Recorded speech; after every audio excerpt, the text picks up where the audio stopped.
Hello, everyone. Honestly, it's after 10. Yes, and today is the 17th of November 2024. And I'm seriously angry. I am really angry. It's not the kind of anger that, okay, like you hear me really scream angry. This is an anger that is so deep seated. I won't call it hatred, but it's almost like that. I grew up in this country. I grew up hating Nigeria. As a teenager, I was angry at the things that were happening in Nigeria. I was angry at the fact that adults sat down and did nothing while the country was being destroyed. I was angry at the corruption. I was angry at the injustice. I was angry at the oppression and suppression. Remember, I grew up during the military era.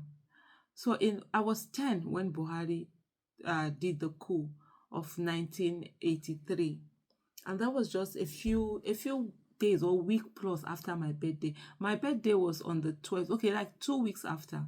My birthday was on the 12th of December. 1983, I had just turned 10, and 31st of December 1983, a military coup happened. And so from that time, you understand, so I lived under military coup up until 1999, when this present civilian rule that we've been enjoying came about, the democracy.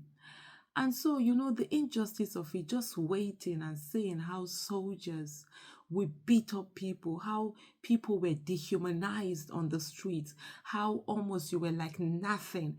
I grew up poor, and it was like as if because you were poor, you were nothing. You were seen as nothing. You were not even perceived to be a human being. You were not part of policy. You were not seen as anything. I would remember, some people not wanting their children to associate with us just because we grew in the wrong side of the city. And as an elder, as someone who had grown, as an adult, I thought of looking at some of the action of some parents of my classmates, and there's particular one who wouldn't let us just follow her children to school, just be at the back, just be in the school. And I had to come to a place where I said to myself, maybe it's because she felt she didn't want her children to be contaminated. Maybe she felt we probably had certain kinds of behavior, coming from the part that we came from the village, from the ghetto and all of that. And she didn't want that to happen to her children. For those of you who lived in Kano, they lived in no man's land. We lived in Kwanadu. It's two different worlds, you understand? And that anger. So when I became 40, that was why I felt that I also had failed Nigeria by my silence, by just focusing on myself and focusing on the people around me, helping the people around me, being voice for the people around me. Because even as a child, you dare not, you dare not directly come at me and try to make me not to be a person. I will hit back. I've always been that. I've been fierce. I've been fighting all my life.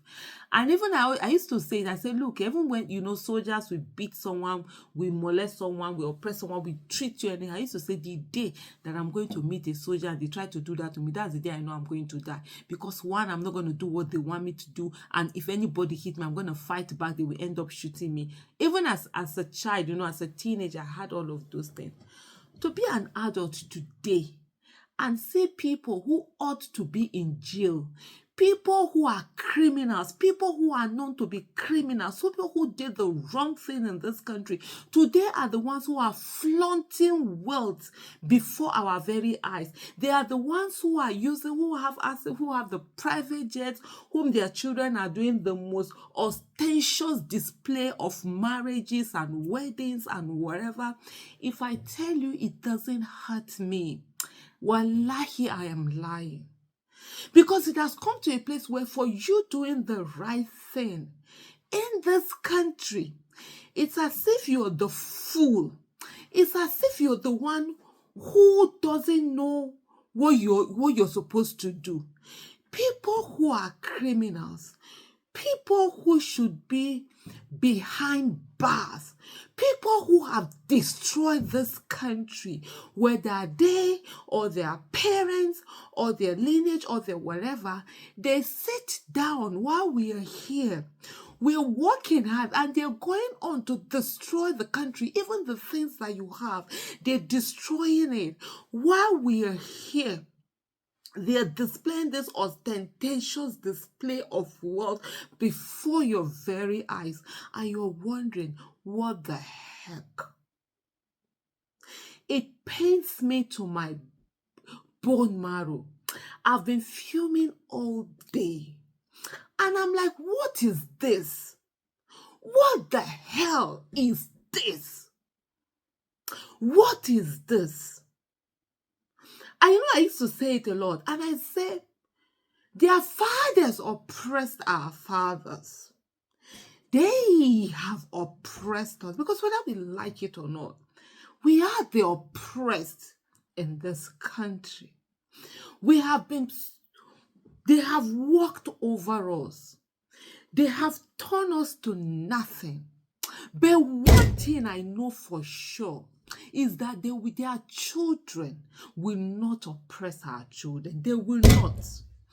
They're working hard on it.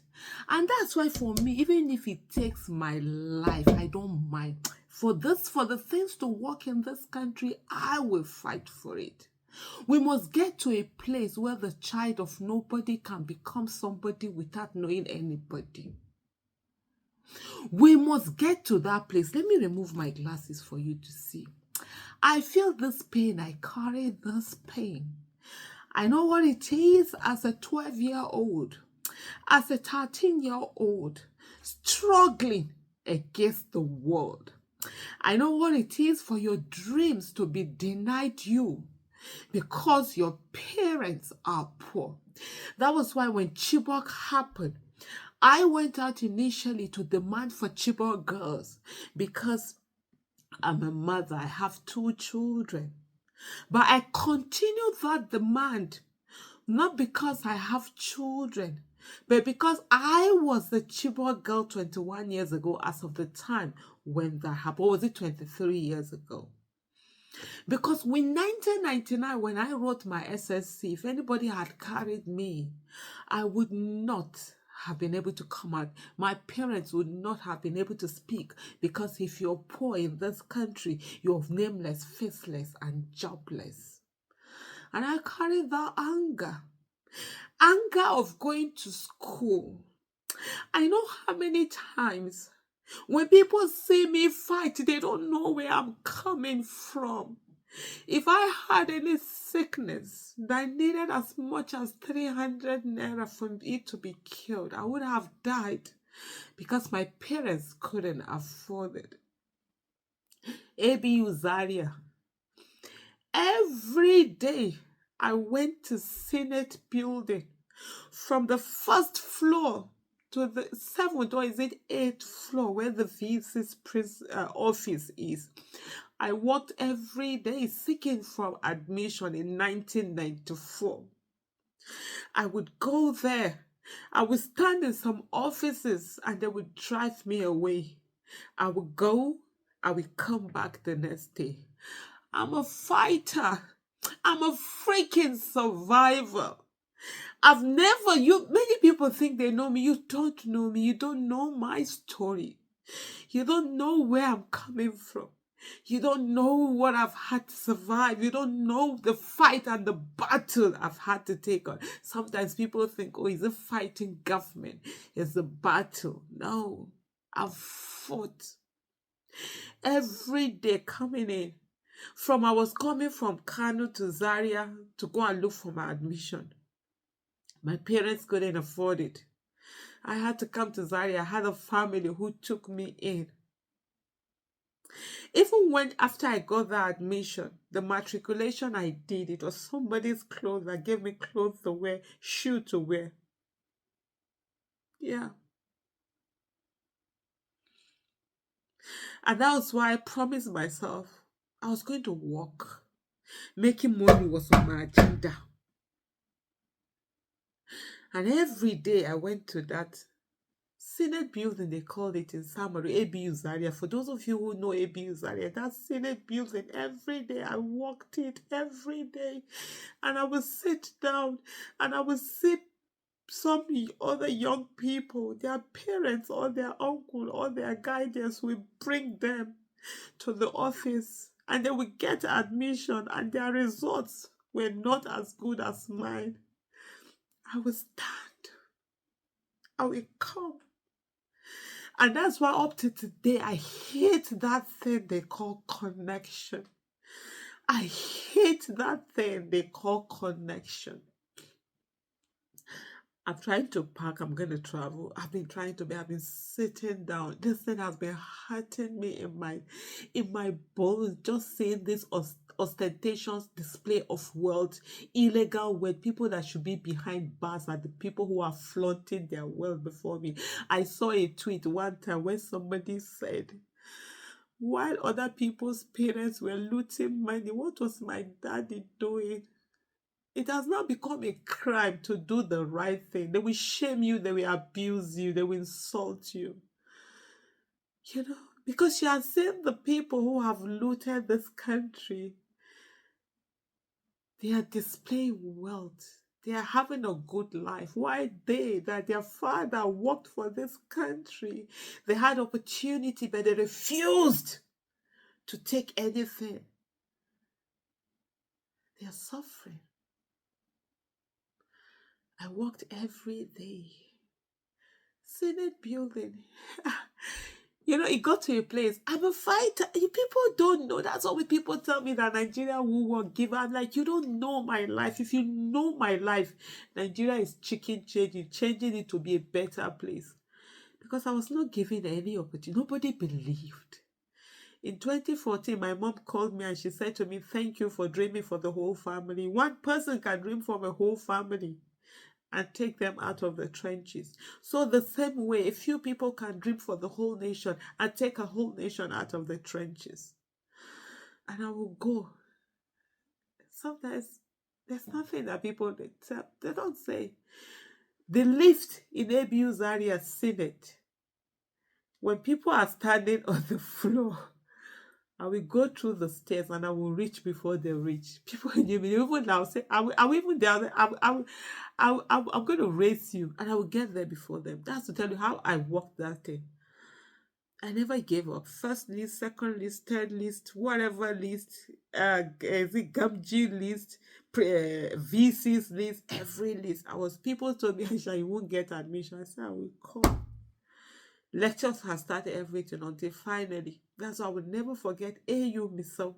He was the academic secretary. Finally got that admission. So anytime I see where people who are doing the right thing are the ones who are not made to be ashamed. Criminals are the ones who are ruling our country today. You think it's about Yahoo boys only? Yahoo boys, some bigger criminals. We have people who looted this country, who stole money, who carried money like this. People who are smugglers. Today, they are rubbing it in our faces. The children are rubbing it in our children's faces. And we think everything is okay. Whew. No, Allah. I always say to people, my inside will always match my outside. When I'm down, I will cry. And I'm not ashamed of crying. And for me, it's not weakness. It's who I am. Yes, I will go down, I will cry, I will stand up and I will continue. I will tell you today, I'm really broken. Say how criminals are the ones who are enjoying in this country, who are doing so much. Why the people who are doing the right thing are the ones who are being shamed? You're shamed because you did the right thing. You're shamed because you stood for the right thing. You're ashamed because you refused to take that bribe. You refused to steal that money. You refused to do that thing. I remember how many people told me, I had my business, my importation business. Oh, Aisha, it's better. You can follow this thing. You can smuggle this thing into this country. Go. They even brought the bill to me. This is how much it will cost per container, 1.5 at that time. Do this, reduce this. I said, no, I would rather do the right thing. But yeah, That's why you have mouth. But you know what? I take pleasure in the fact that I can talk. There are many people who want to speak, but they can't speak because they don't have the moral justification to. Yes, no Allah. And I want to say this to you. I don't know whether there's someone out there that this message will reach, will touch. You're doing the right thing, and sometimes you think to yourself, is it worth it? I will tell you if it's worth it.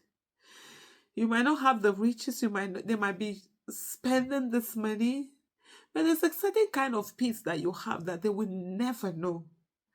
There's a certain kind of grace that you will have that they will never have. So don't give up. I don't know why I'm doing this video because my heart has been heavy for so long. I'm supposed to be packing. I'm just like, I just go back for. This thing has been eating up my mind, and I'm the kind of person that I don't keep things in my mind. I would rather let it out. That's why, even when it comes to fighting, they say, oh, I shall live there. Don't I say no? I would rather give it to you. You carry the head. I don't like carry headache. I don't like carry things in my tummy. But my heart has been hard. But I don't know why. I just decided to just start this video, and I didn't know I was even going to get emotional. I just want to let you know, don't worry. By the grace of God, Nigeria must work in our lifetime. We will fix this country. The incorruptible ones will be able to hold their heads high up. For you doing the right thing, you have a nation that works. You will get it. Leave them. And we'll continue to work on this. One thing I just want to let you know, and with which I'm going to end this video, is to remember what Nelson Mandela said. It's impossible until it's done. Fixing Nigeria will be impossible until we do it by the grace of God. And then they will come and start analyzing how it came about. Thank you for watching.